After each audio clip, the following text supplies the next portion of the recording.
Good morning. स्वागत है आप सभी का मेरे इस YouTube channel study with Amit Chahal daily current affair classes. दोस्तों आज है 5 दिसंबर 2020 और 5 दिसंबर 2020 से बनने वाले टॉप 10 जो मोस्ट इंपॉर्टेंट करंट अफेयर के क्वेश्चन हैं उनके बारे में आज हम डिस्कस करेंगे। और करंट अफेयर क्लासेस दोस्तों किसी भी एग्ज़ाम्स के लिए या आपके जो डेली रूटीन में आपकी नॉलेज को बढ़ाने के लिए एक मोस्ट इम्पोर्टेंट पार्ट होता है। और आप किसी भी एग्ज़ाम की अगर तैयारी कर रहे हो, अगर उसमें मतलब जीके पोर्शन पूछा जाता तो वहाँ पे करंट अफेयर सेक्शन पूछे जाने के क्या है बहुत ज़्यादा चांसेस होते हैं, ठीक है ना। तो और दिल्ली पुलिस जो आने वाला आपका एग्ज़ाम है, CHSL हो गया, CGL, NTPC, railway group D या अदर कॉम्पिटिटिव एग्ज़ाम्स जो होते हैं जहाँ पे जीके पूछी जाएगी, तो वहाँ पे करंट अफेयर बहुत इंपॉर्टेंट पार्ट हो जाता है। और करंट अफेयर के साथ मैं कुछ एक्स्ट्रा फैक्ट भी आपको बताता हूँ जो कि आपके जीके पॉइंट ऑफ व्यू से काफ़ी इंपॉर्टेंट हो जाते हैं, ठीक है दोस्तों। तो अगर आप चैनल पर नए हैं तो चैनल को सब्सक्राइब भी कर लें। तो स्टार्ट करते हैं क्लास आज ही हमारी। कल मैंने आपसे क्वेश्चन पूछा था, भारत की सबसे खारे पानी की झील कौन सी है। तो ये भारत की सबसे खारे पानी की झील कौन सी है, तो इसका नाम बताना था मैंने कल ही बताया था। सांबर जो झील है जो राजस्थान के अंदर है वो भारत का ही सबसे खारे पानी वाली झील है। और क्वेश्चन मैंने बताया था, अगर ये क्वेश्चन आ जाए भारत की सबसे खारे पानी की झील कौन सी है तो सांबर झील। और ये क्वेश्चन आ जाए कि भाई भारत में सबसे बड़ी और जिसका पानी भी खारा है तो वह है चिल्का झील उड़ीसा के अंदर, क्लियर है। और वुल्लर झील है भाई मीठे और ताजे पानी की झील जो कि जम्मू कश्मीर के अंदर है, क्लियर है, याद रखना आपने।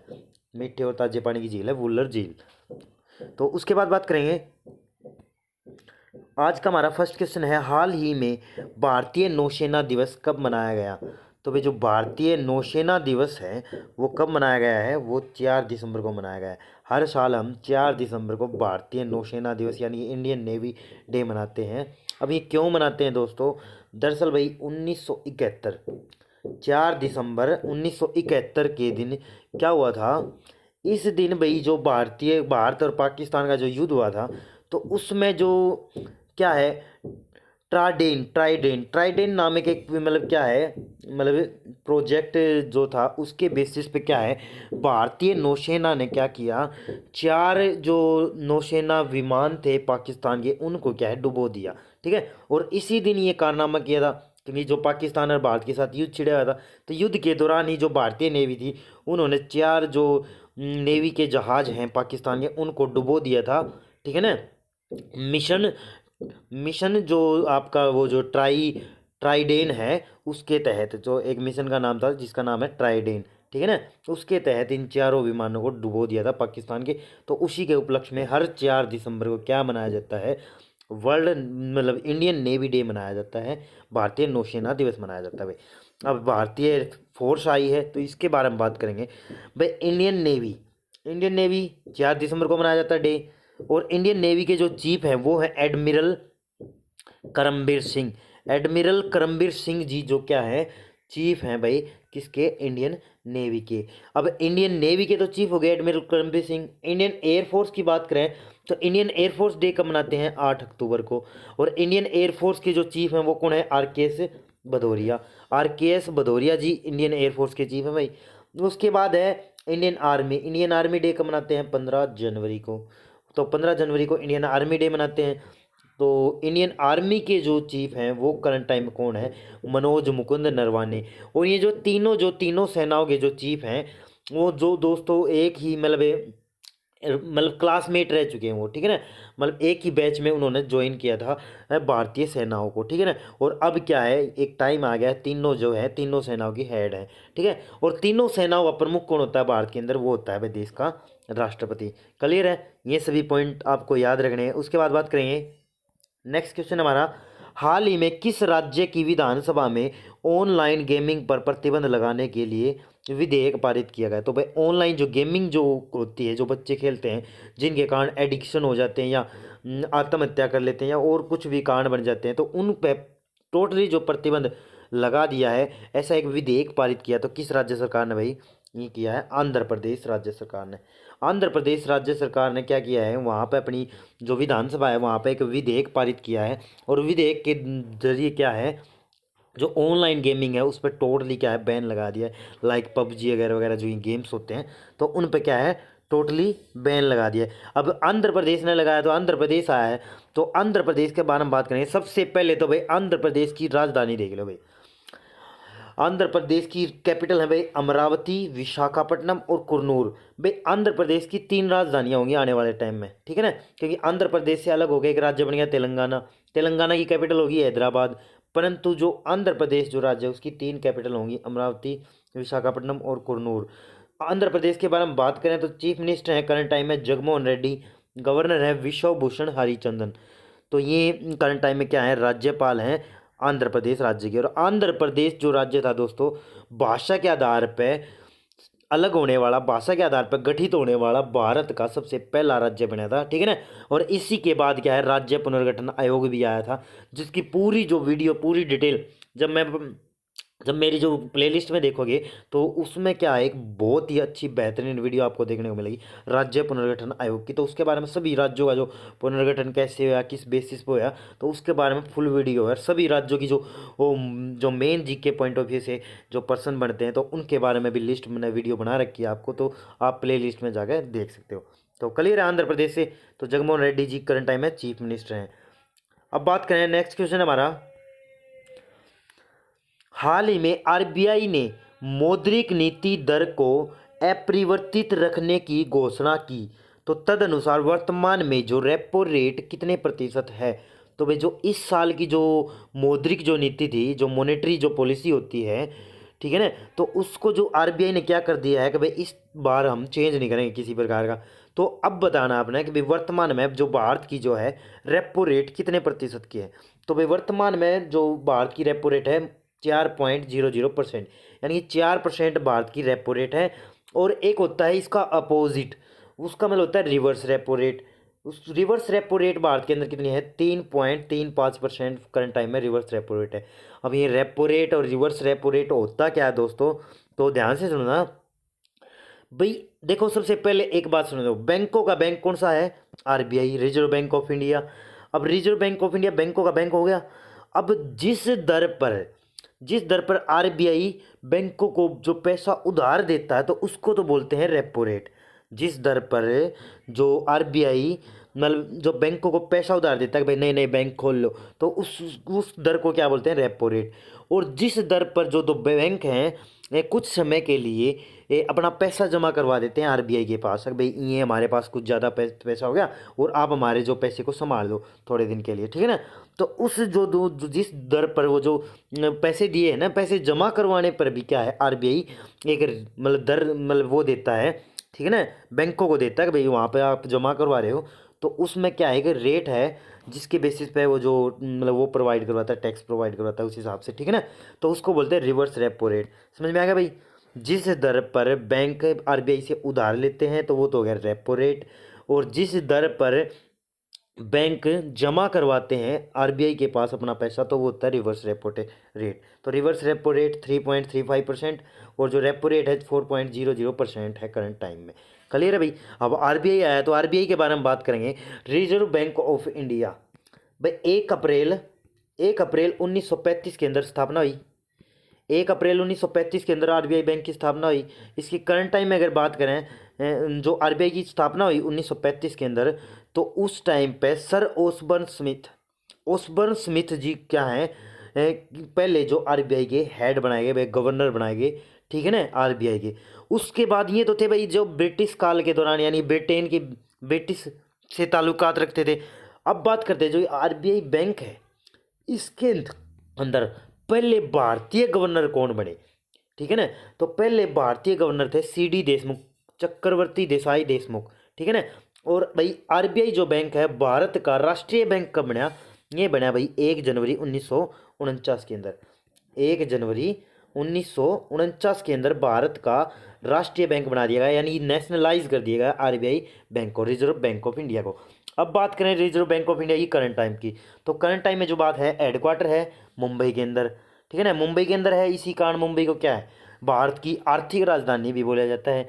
और करंट टाइम में जो शक्तिकांत दास जी क्या है, करंट टाइम में गवर्नर हैं ठीक है ना, किसके भाई, आरबीआई बैंक के, शक्तिकांत दास जी, जो कि क्या है 25वें नंबर के क्या हैं, गवर्नर हैं आरबीआई बैंक है। तो भाई आरबीआई बैंक से आपने इतने जीके पॉइंट ऑफ से याद होने चाहिए। उसके बाद बात करेंगे, नेक्स्ट क्वेश्चन हमारा, हाल ही में फॉर्चून द्वारा 500 भारतीय कंपनियों की सूची में शीर्ष पर कौन सी कंपनी है? तो भाई जो फॉर्चून रेटिंग एजेंसी है, तो उसने 500 भारतीय कंपनियों को लिया और उसकी सूची बनाई। तो उसमें सबसे शीर्ष पर जो कंपनी है जिसका जो व्यापार सबसे बड़ा है, तो वो कंपनी का नाम आपने बताना है। तो वो है भाई रिलायंस इंडस्ट्री। रिलायंस इंडस्ट्री भारत की सबसे बड़ी कंपनी बन गई है भाई, जिसके मालिक कौन है? मुकेश अंबानी है भाई, ठीक है ना, अंबानी और अडानी, ठीक है ना भाई, ये जो सिस्टम चला हुआ है 2014 के बाद। तो भाई रिलायंस इंडस्ट्रीज क्या है, उसके जो चीफ हैं मुकेश अंबानी, तो ये भारत की सबसे टॉप कंपनी है। उसके बाद बात करें तो सेकंड पायदान पर है IOCL Indian oil corporation limited, ठीक है ना, कल बताया था मैंने इसके बारे में। और उसके बाद है ONGC। तो ये टॉप 3 जो कंपनियां हैं, फर्स्ट पे रिलायंस, सेकंड पे IOCL, थर्ड पे है ONGC। तो ये सभी कंपनी है। रिलायंस इंडस्ट्री एक प्राइवेट कंपनी होगी भाई, और IOCL क्या है कि सरकारी कंपनी है, ONGC भी क्या है कि गवर्नमेंट कंपनी है भाई। तो ये सभी बातें आपने याद रखनी है। और फोर्थ पे अगर बात करें, तो फोर्थ पे तो SBI है, स्टेट बैंक ऑफ इंडिया।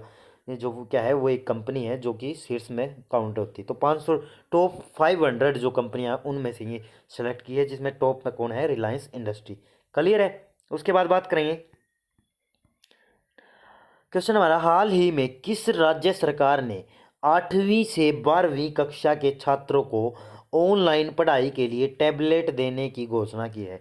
तो वे जो ऑनलाइन जो स्टडी करने के लिए क्या है, ये राज्य सरकार ने एक पहल स्टार्ट की है कि भाई 8वीं से जो 12वीं की कक्षा के जितने भी स्टूडेंट्स हैं उनको टैबलेट प्रोवाइड करवाया जाएगा। टैबलेट यानी एक तरह का फ़ोन ही लगा लो भाई, ठीक है ना। तो वो प्रोवाइड करवाया जाएगा। तो किस राज्य ने ये पहल स्टार्ट की है? वो की है भाई हरियाणा सरकार ने। हरियाणा सरकार 8वीं से 12वीं तक के स्टूडेंट्स को क्या है, टैबलेट प्रोवाइड करेगी, ताकि ऑनलाइन स्टडी को प्रमोट किया जा सके, ठीक है ना भाई। सब कुछ ऑनलाइन आने लग रहा है भाई धीरे धीरे। तो हरियाणा ने की है। अब हरियाणा के बारे में बात करें तो हरियाणा की कैपिटल है भाई चंडीगढ़। हरियाणा की कैपिटल चंडीगढ़ है, और पंजाब की कैपिटल क्या है? चंडीगढ़ है भाई, ठीक है।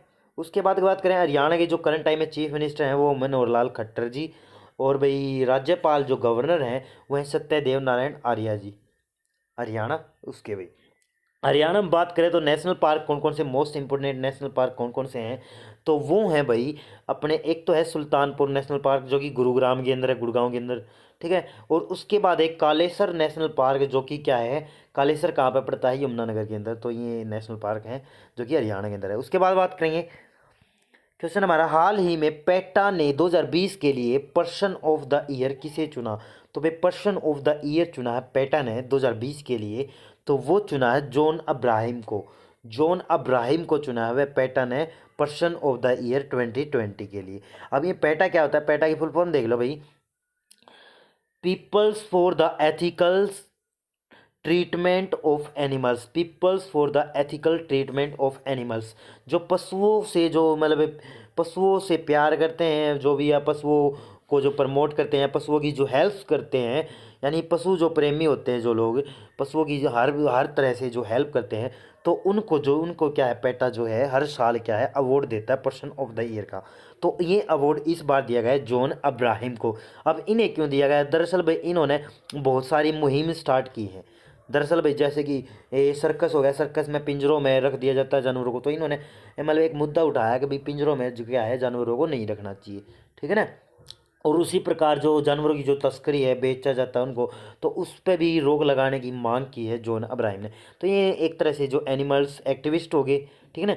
तो इस साल के लिए 2020 के लिए इन्हें क्या है, पेटा ने अवार्ड दिया है पर्सन ऑफ द ईयर का। क्लियर है भाई?